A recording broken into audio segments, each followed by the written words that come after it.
The Roman Colosseum is famous for its blood-soaked games, gladiators, wild beasts, and mass executions. But what most people don't know is that the arena was only the surface of Rome's cruelty.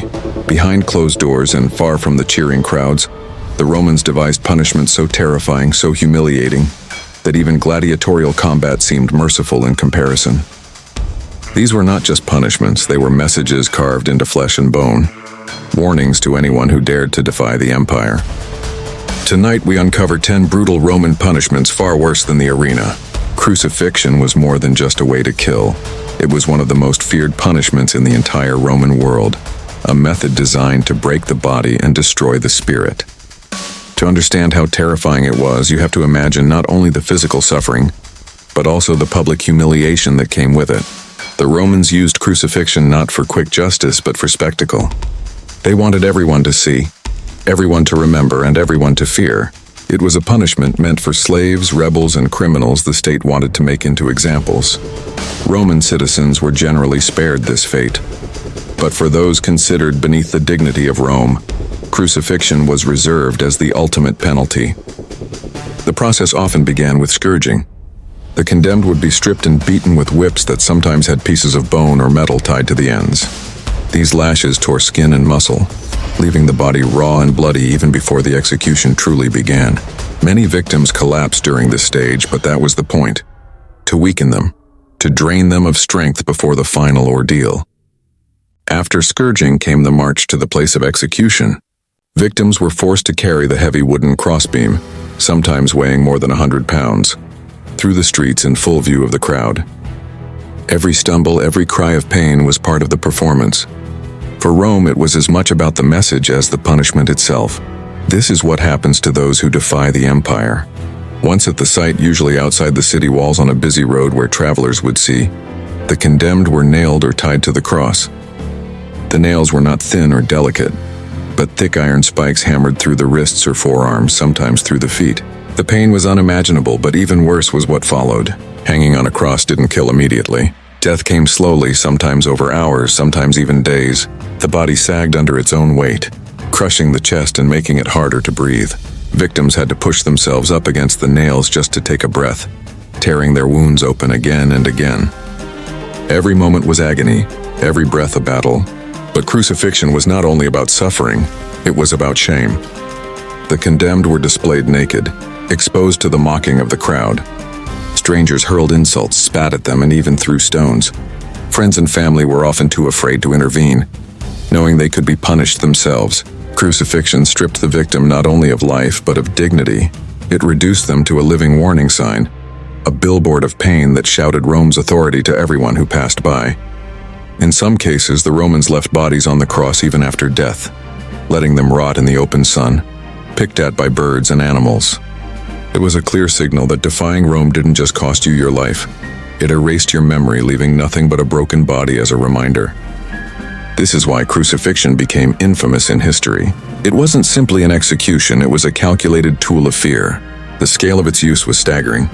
After the rebellion of Spartacus in 71 BCE, when thousands of slaves rose against their masters, the Romans crucified around 6,000 of them along the Appian Way, the main road into Rome. Imagine walking down that road, seeing crosses stretch for miles, each bearing a dying man. It was terror written into the very landscape, a demonstration that no slave, no rebel, no outsider could challenge Roman power and live. What made crucifixion truly terrifying was how ordinary it was in the Roman world. It was not reserved for rare occasions, but used whenever Rome wanted to send a message. It taught slaves to obey, rebels to think twice, and enemies to fear the might of the empire. It was slow, excruciating, and humiliating. It destroyed not only the body but also the spirit of the condemned, and it turned their death into a warning for thousands of others. When we think of brutal Roman punishments, crucifixion always stands out because it was more than cruelty. It was a system, a carefully designed tool of terror that kept millions under Rome's control. To hang on a Roman cross was to experience the absolute edge of human suffering, to die not as a person, but as an example. And that was exactly what Rome intended. Among the punishments that Rome is remembered for, few were as terrifying and theatrical as damnatio ad bestias, the condemnation to the beasts. This was not simply an execution. It was a carefully staged performance. a punishment that doubled as entertainment for the Roman public. It turned the death of the condemned into a spectacle, one that satisfied the crowd's hunger for blood while also reinforcing the power of the state. To understand how brutal this was, you have to picture yourself in the great arenas surrounded by tens of thousands of cheering voices, with nowhere to run. The people condemned to this punishment were usually criminals, prisoners of war, slaves, or sometimes Christians accused of defying Roman religion. They were often brought into the arena with little more than rags on their backs, unarmed, exposed, and already terrified. Before them stood cages filled with wild animals, lions, leopards, bears, and even packs of hungry dogs. These animals were starved before the event to ensure maximum aggression. Once released, they were unleashed upon the helpless humans. The result was as horrifying as it was certain. The victims had no chance. Some were torn apart instantly, their screams drowned by the roar of the crowd. Others tried desperately to run, to climb, to hide, but the arena left them nowhere to escape. The sand beneath their feet soon turned red, and the people cheered as if it were sport. This wasn't about justice. It was about fear, and it was about entertainment. For Rome, executions in the arena sent two clear messages. First, that defying the empire would lead to a humiliating death. And second, that Rome could take life at will, using even the savage power of nature itself. The process of damnatio ad bestias was often drawn out for maximum spectacle. Sometimes victims were tied to stakes, unable to move, while animals were set loose around them. Other times they were forced to fight, given crude weapons or no weapons at all to provide the crowd with some kind of show. On occasion, criminals were dressed in costumes meant to mock them before their deaths, turning the execution into a grotesque play. The cruelty was deliberate. Every detail was designed to degrade the condemned and entertain the crowd at the same time. One of the most infamous examples of this punishment came during the reign of Emperor Nero. He staged elaborate shows where Christians were sewn into animal skins and then set upon by wild dogs, who tore them to pieces as the crowd watched. In other cases, people were burned alive in the arena at night to serve as human torches. These acts were not rare outbursts of madness, but part of a system that used brutality to keep society under control. The arena became a place where justice, religion, and entertainment all merged into one display of Roman dominance. It is important to remember that the Roman public played a role in all this. Crowds flocked to the arenas not only for gladiatorial combat, but also for these executions. They watched with excitement, cheered when blood spilled, and demanded greater shows of cruelty. For the victims, there was no dignity left, only the certainty of being killed in the most humiliating way imaginable.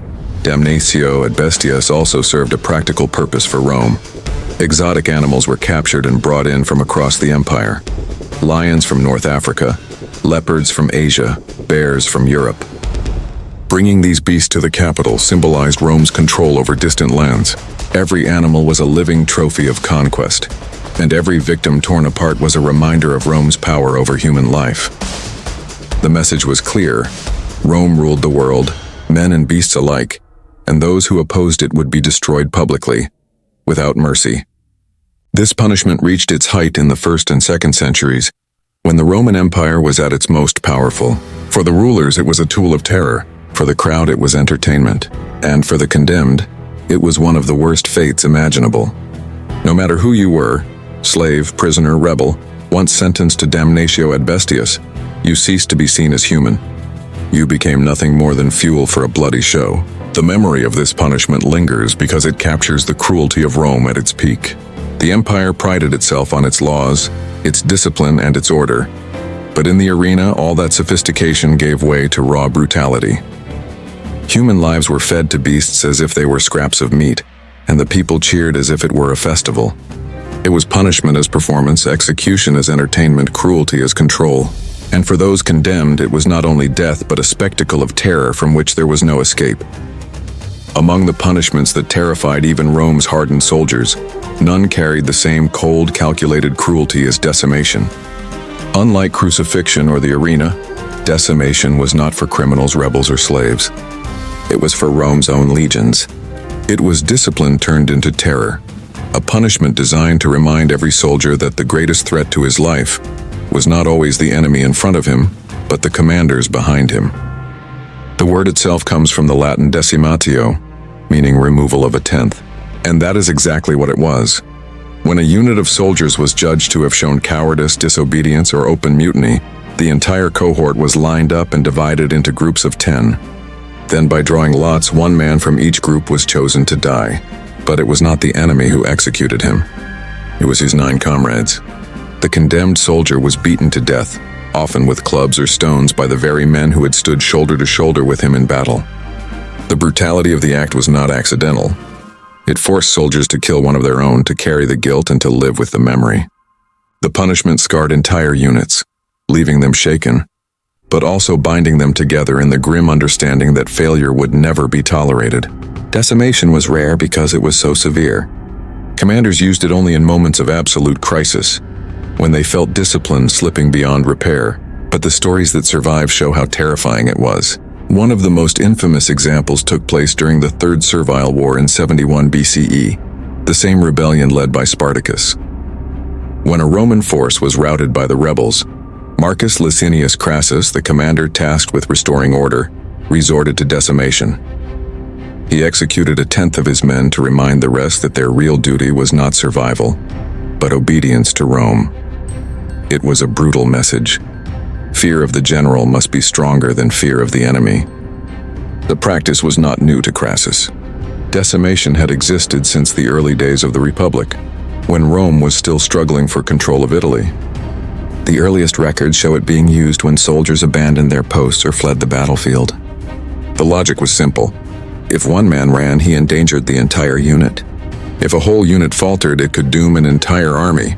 Rome could not allow weakness to spread, so it punished not just individuals but groups, ensuring that every soldier felt the weight of responsibility.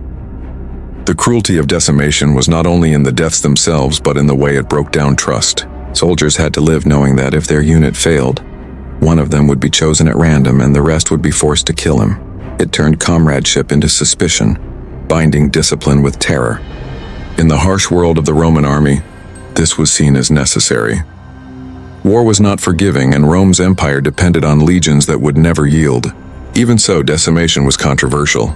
Some commanders despised it, arguing that it weakened morale by breeding resentment.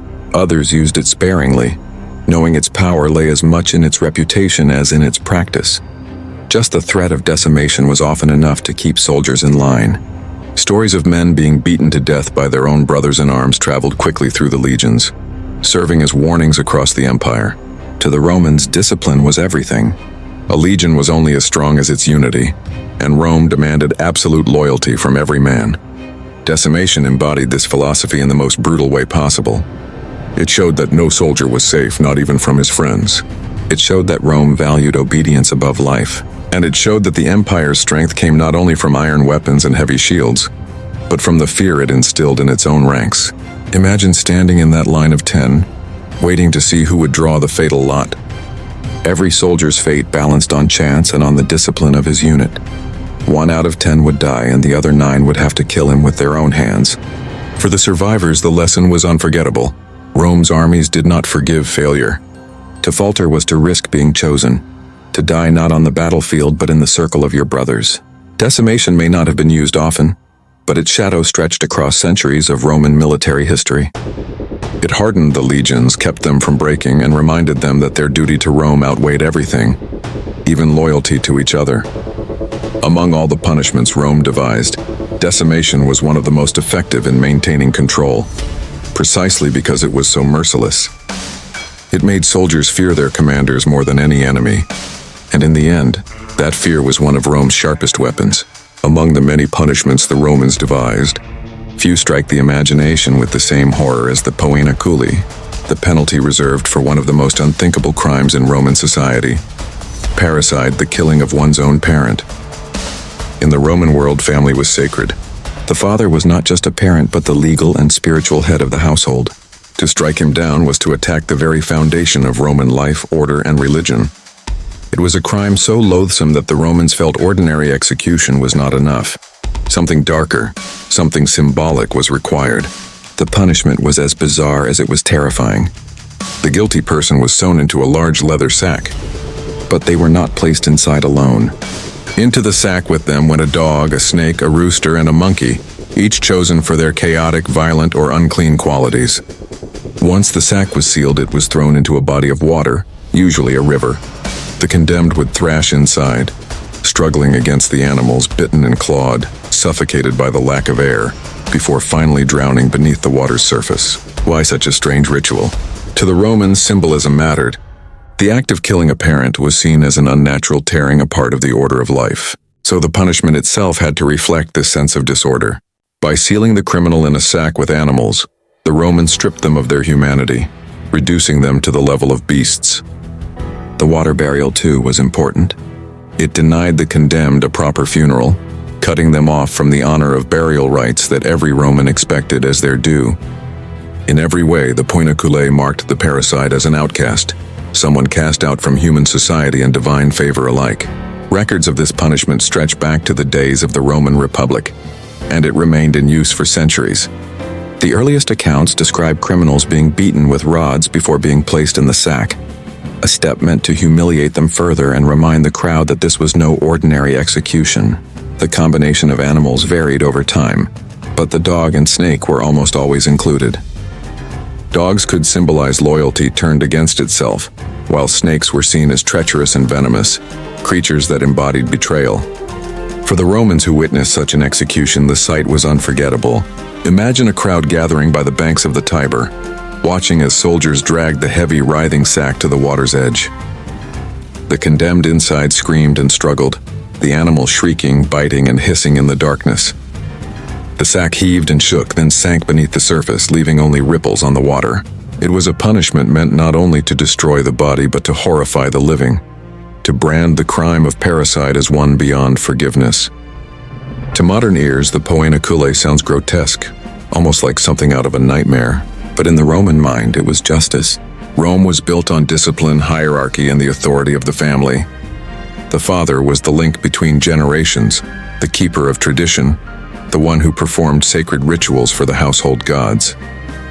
To kill him was to shatter all of that, and so the punishment had to be more than death. It had to erase the criminal's identity, deny him a funeral, and mark him as something less than human. Over time, this punishment became legendary, a symbol of Roman severity. Even though it was not used often, its reputation was enough to instill dread. Roman writers mention it with a mix of horror and fascination, pointing to it as proof that Rome would tolerate no threat to its most sacred bonds. By the later empire, variations of the penalty appeared, sometimes with different animals or with changes in procedure, but the essence remained, to make the parricide suffer in a way that matched the unnaturalness of his crime. In its cruelty, the poenaculae shows us something important about Roman justice. For ordinary theft or violence, punishments could be harsh, but they were straightforward: beatings, exile, execution. But when it came to crimes that cut at the heart of Roman values, like betraying one's family or one's state, the punishments became elaborate, ritualized, and symbolic. They were designed not only to kill, but to send a message that some crimes tore so deeply at the fabric of society that only the most terrifying responses would suffice. Even centuries later, historians and storytellers return to this strange and terrible punishment. It reminds us how seriously the Romans took the sanctity of family and authority. To them, parricide was not simply murder. It was the ultimate betrayal. And for betrayal of that scale, no ordinary death could ever be enough. Few punishments in Roman history carried the same weight of horror as crucifixion. It was not simply a method of execution, it was a calculated display of power, meant to terrify everyone who saw it. Rome did not use crucifixion for its citizens except in rare cases of treason. It was reserved instead for slaves, rebels, and the lowest of criminals, those whom Rome wanted not only to kill, but to humiliate, break, and erase from memory. To the condemned, it was not just death that awaited them, but hours, sometimes days, of unimaginable agony. The process began with scourging. Before a man was nailed to the cross, he was beaten with whips embedded with pieces of bone and metal. This was not only a punishment in itself, but a preparation, weakening the body, tearing the skin, and ensuring the victim would collapse faster on the cross. Then came the carrying of the crossbeam. The condemned had to drag the heavy timber through the streets, exposed to jeers and mockery, a living warning of Rome's authority. Every step was part of the ritual of degradation. At the site of execution, soldiers fixed the crossbeam to an upright post, creating the familiar shape that has haunted human memory for 2,000 years. The victim was then attached to it, sometimes with ropes, often with nails driven through the wrists and feet. The pain was excruciating, but death did not come quickly. It came slowly, through exhaustion, blood loss, and above all, suffocation. Hanging from the cross put unbearable pressure on the chest. To breathe, the condemned had to push up with his nailed feet scraping torn flesh against wood, each breath a fresh wave of agony. This was the cruelty of crucifixion. It turned the act of survival itself into torture. Death could take hours, even days, depending on the strength of the victim and the will of the executioners. Sometimes soldiers hastened the end by breaking the legs of those on the cross, preventing them from pushing up to breathe. Other times they let the suffering drag on, using the condemned as a living spectacle. The public nature of crucifixion was as important as the suffering. Crosses were set up by roadsides at city gates, or on hilltops, places where as many eyes as possible could witness the slow demise of those who dared to defy Rome. For the Romans, this was not only punishment but deterrence. A rebel leader nailed to a cross sent a louder message than any proclamation: resist Rome and this will be your fate. Perhaps the most infamous use of crucifixion came after the Spartacus rebellion in 71 BCE. When Crassus finally crushed the army of escaped slaves, he crucified around 6,000 survivors along the Appian Way, the main road leading into Rome. For miles, the highway was lined with crosses, each bearing a broken body.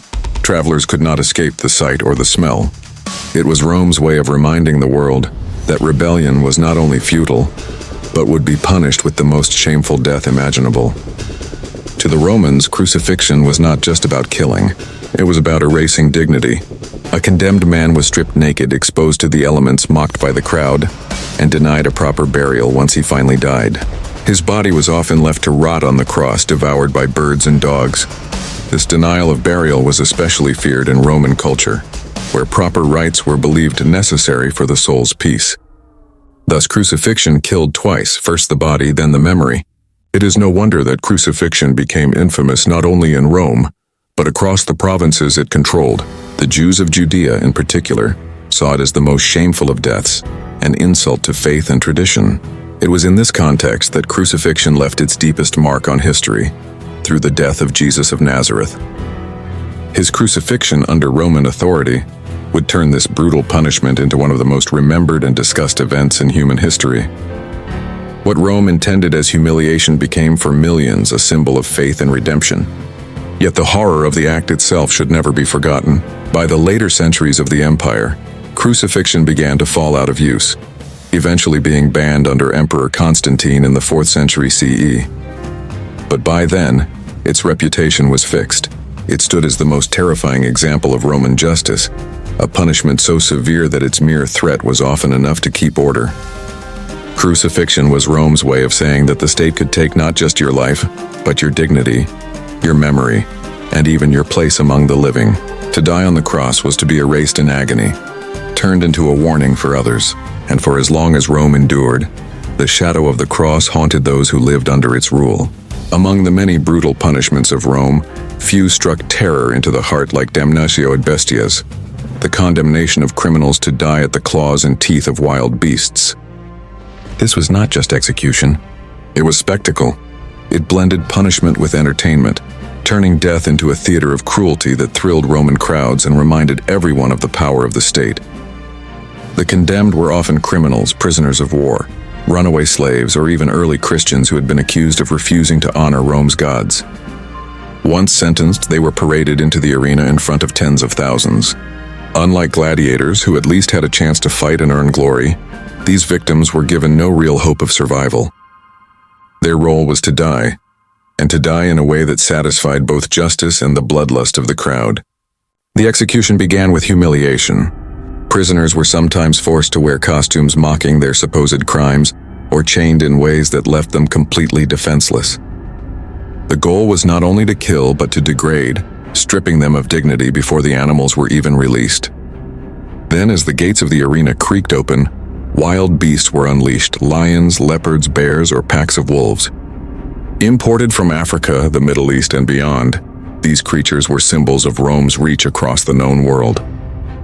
Now they served as executioners, The crowd erupted with excitement as the animals charged. Victims tried to flee, but the arena offered no escape. Some collapsed in terror before the beasts even touched them. Others tried in vain to fight back with bare hands, rocks, or sticks. But against the jaws of a lion or the claws of a leopard, there was no contest. The violence was savage and swift, and yet sometimes drawn out for maximum drama. If the beasts tired or lost interest, handlers would whip them back into a frenzy, ensuring the audience got the bloody show they expected. For the Romans, this was more than cruelty. It was a demonstration of order. Rome had conquered the wild, and now the wild itself was turned against those who defied its laws. Every scream from the condemned, every roar from the animals was part of a message.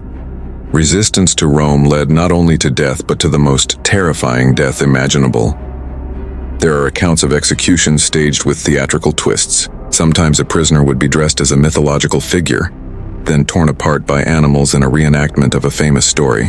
One man might be dressed as Orpheus playing a lyre, only for a bear to maul him moments later. Others were tied to posts or left on raised platforms where lions leapt up to drag them down.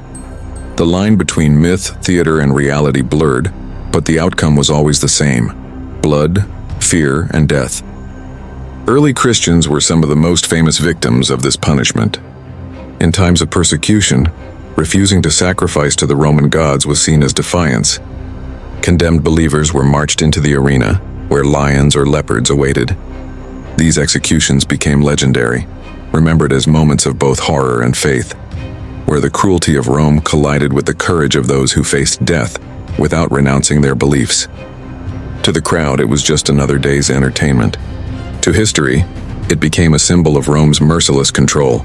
The scale of these executions was staggering. During some festivals, dozens or even hundreds of people could be condemned in a single day. Wild animals, starved before the events, were unleashed in waves, tearing apart one group after another. For the audience, this variety of death was part of the appeal. New animals, new methods, new victims. The amphitheater was not just a place of games, it was a machine of terror, designed to keep Rome's subjects obedient. Yet even within the cruelty, there were moments that unsettled the crowd. Ancient writers describe how sometimes when a victim fought bravely, or when an animal behaved unpredictably, silence would sweep over the stands. For a brief instant, the audience saw not entertainment, but raw, untamed violence. But the silence never lasted long. The spectacle continued, and the condemned were always consumed. Over time, the sheer scale of these events began to exhaust the empire's resources. Importing and keeping wild animals was costly, and as Rome's fortunes waned, so too did the frequency of such grand executions. But their memory remained fixed in history. To this day, the words thrown to the lions echo as a metaphor for being abandoned to merciless destruction.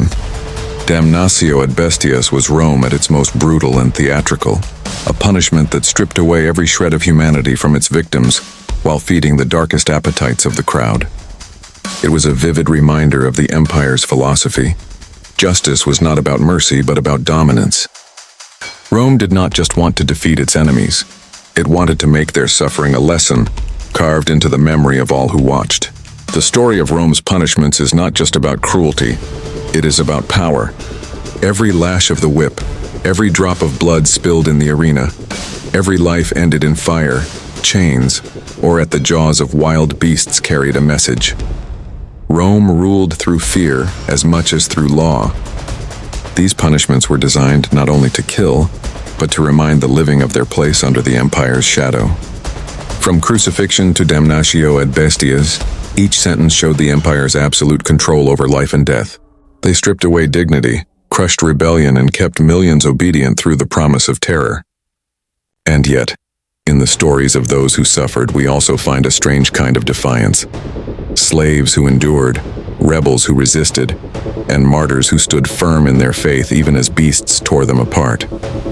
Rome is remembered for its roads, its aqueducts, its legions, and its law, but the darker side of its legacy lies here, in the merciless punishments that revealed just how far an empire would go to keep order.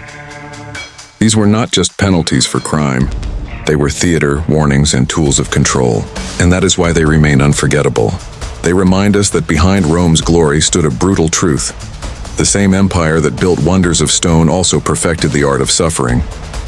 In the end, its punishments were as much a part of its history as its triumphs. They are a testament to the extremes of human cruelty, and a warning of what happens when power is unchecked.